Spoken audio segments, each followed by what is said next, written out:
Hello, we're here with Jonathan Woodward discussing mental health stigma. How are you today, Jonathan? I'm doing great, thanks, sir. How are you, Sean? Doing quite well. Do you have time to answer a few questions for us? Oh, absolutely.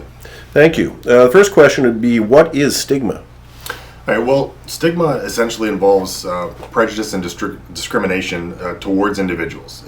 Typically, stigma is against a group of people who share specific characteristics or behaviors. Labels are used to lump these individuals together in like an us versus them sort of mentality.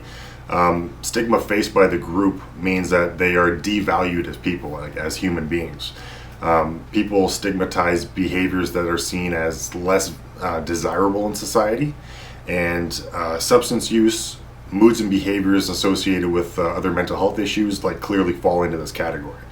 And these individuals are often viewed as less worthy of dignity and respect. Substance use specifically is often viewed as a lack of willpower, or simply someone's choice, when there are much more complex mechanisms at play here when it comes to addiction. But this leads to hatred and violence, including harassment, assaults, and sexual assault. And how does stigma impact Indigenous people? Well, Indigenous people are even more impacted by stigma as they are already marginalized as a group. It begins with attacks on their language and culture. It's often made worse by negative portrayals in the media, which perpetuates stereotypes and harmful language like slurs. Indigenous people are subject to hate crimes and assaults, not to mention the discrimination they face in employment, the education and justice systems, and housing. And is often experienced by health professionals, whether in hospital or in the community. And why does language matter? So language itself perpetuates biases. Our language communicates and reinforces assumptions, values, judgments, and stereotypes. The labeling of individuals as addicts or junkies marks them as less worthy. People living with a mental illness are further stigmatized when they're labeled by their illness, referring to someone as schizophrenic instead of a person living with schizophrenia.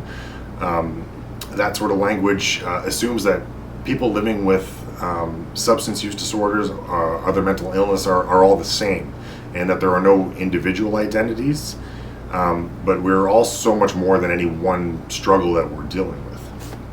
And what are some things that we can do to reduce stigma? I'd say it starts with education. So learning from those individuals affected by the stigma and hearing their personal stories. Learning about substance use disorder and other mental health issues. It involves breaking down that whole us versus them narrative and highlighting individual identities, and challenging our own personal biases. So it's about supporting people and choosing your language carefully. Reducing stigma involves the inclusion of everyone and not pushing people to the margins.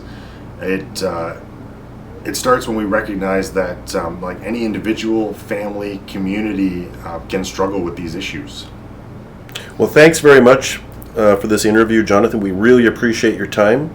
And we're going to post your article along with this interview if people would like to learn more. Excellent. Thanks again. Thank you.